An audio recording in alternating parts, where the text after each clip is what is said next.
BJP, TDP, Janasena ఉమ్మడి పార్టీల ఎజెండాతో శ్రీకాళహస్తి నియోజకవర్గంలో ఉమ్మడి పార్టీల అభ్యర్థిగా తెలుగుదేశం పార్టీ శ్రీకాళహస్తి నియోజకవర్గ ఇన్ఛార్జ్ బొజ్జల సుధీర్ రెడ్డిని శ్రీకాళహస్తి ఎమ్మెల్యే అభ్యర్థిగా ప్రకటించిన విషయం విదితమే.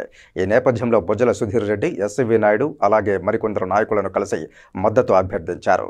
శ్రీకాళహస్తి పట్టణంలో ఉమ్మడి పార్టీల అభ్యర్థులతో భేటీ అయి వారి సహకారంతో ప్రచారంలో ముందుకు వెళ్లి నియోజకవర్గంలో టీడీపీని అఖండ మెజారిటీతో గెలిపించుకోవాలనే ఉద్దేశంతో మాజీ ఎమ్మెల్యే ఎస్సీవీ నాయుడు మరియు సత్రవాడ మునిరామయ్యలను కలిసి తనకు విజయం చేకూర్చాల్సిందిగా అభ్యర్థించారు.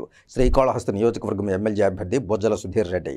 ఉమ్మడి పార్టీల శ్రీకాళహస్తి నియోజకవర్గం ఎమ్మెల్యే అభ్యర్థి బొజ్జల సుధీర్ రెడ్డి మాట్లాడుతూ బీజేపీ, టీడీపీ, జనసేన ఉమ్మడి పార్టీల సమన్వయంతో తనకు శ్రీకాళహస్తి నియోజకవర్గం ఎమ్మెల్యే అభ్యర్థిగా తెలుగుదేశం పార్టీ అధినేత చంద్రబాబు నాయుడు ప్రకటించడంతో నేడు తెలుగుదేశం పార్టీని శ్రీకాళహస్తి నియోజకవర్గంలో అత్యంత మెజారిటీతో గెలుపొందించాలంటూ తెలుగుదేశం పార్టీ సీనియర్ నాయకులు మరియు మాజీ ఎమ్మెల్యే ఎస్సీవీ నాయుడు అలాగే సత్రవాడ మునిరామయ్యలను కలిసి వారి సలహాలు, సూచనలు తీసుకుని తనకు మద్దతు తెలియజేయాల్సిందిగా అభ్యర్థించానని మాజీ ఎమ్మెల్యే మునిరామయ్యలు తనకు మద్దతు తెలియజేశారని చెప్పారు.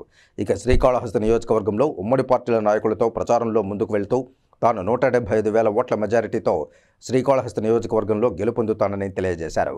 మాజీ ఎమ్మెల్యే ఎస్సీవీ నాయుడు మాట్లాడుతూ తనకు బొజ్జల సుధీర్ రెడ్డికి ఎలాంటి విభేదాలు లేవని, రాష్ట్రంలో ప్రధానమంత్రి మోదీ బహిరంగ సభ అయిన తర్వాత తెలుగుదేశం పార్టీ అధినేత చంద్రబాబు నాయుడుతో కలిసి వారితో కొన్ని సంప్రదింపులు జరిపి తను నమ్ముకున్న నాయకులకు న్యాయం చేసే విధంగా నారా చంద్రబాబు నాయుడు వద్ద హామీలు తీసుకుని అనంతరం తెలుగుదేశం పార్టీ అధినేత నారా చంద్రబాబు నాయుడు ఆదేశాల మేరకు శ్రీకాళహస్తి నియోజకవర్గంలో బొజ్జల సుధీర్ రెడ్డి గెలుపుకు తన వంతు కృషి చేస్తానని తెలియజేశారు. వారిని గౌరవపరంగా పార్టీలో ఉంచాలని చెప్పి నేను కూడా మనస్ఫూర్తిగా చంద్రబాబు నాయుడు గారిని, లోకేష్ గారిని నేను కోరుకుంటున్నాను. అలానే డెఫినెట్ గా రేపు వచ్చే కాలంలో వారిని ముందు పెట్టుకొని వారి సూచనలు తీసుకుంటూ ఎక్కడ కూడా ఒక డిస్ప్యూట్ లేకుండా ఒక ప్లాట్ఫామ్ మీద మేముంటూ పనిచేస్తామని చెప్పి ఈరోజు తెలియజేస్తున్నాం. నిన్నటి నుంచి వస్తున్న వార్తలన్నీ అవాస్తవాలు. రకరకాలుగా అన్న గురించి మాట్లాడడం, చేయడం అనేది కూడా ఇట్ ఆల్ రూమర్స్.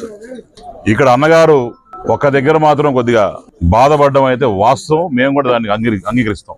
న్యాయం ఏ విధంగా చేస్తాడో ఒకసారి, అంతేగాని ఇక్కడ ఏదేదో హేస్టీ డిసిషన్లు ఎవరు లేరు. నాకు చాలా మంది ఫోన్ చేసినారు, పని లేదు. కాకపోతే మా వాళ్ళు, నాకు చుట్టుపక్కల ఉండేవాళ్ళు ఏం చేస్తారు, వాళ్ళకు కూడా కళ ఉండాలి కదా, ఏదో ఒక్కొక్కసారి కళ ఉండాలి కాబట్టి ఏదో చెప్తుంటారు. అయితే నా బాధ్యతగా కూడా ఎక్కడన్నా చిన్న చిన్నవి కార్యకర్తలకి ఏదన్నా గతంలో వాళ్ళు ఏదో వాళ్ళ మనసుల్లో బాధపడి ఉండే అవన్నీ కూడా తీర్చి వాళ్ళందరినీ ముందు పెట్టుకొని మంచి మెజార్టీతో మనం ఇక్కడ పార్టీని గెలిపించుకునే తప్ప ఈ మీటింగ్ సారాంశం కూడా ఇప్పుడు ఇన్ని మాట్లాడుకున్నాం. నేను సుధీర్ కూడా ఇవన్నీ వాళ్ళతో కూడా 10 నిమిషాలు కూర్చుంటాం.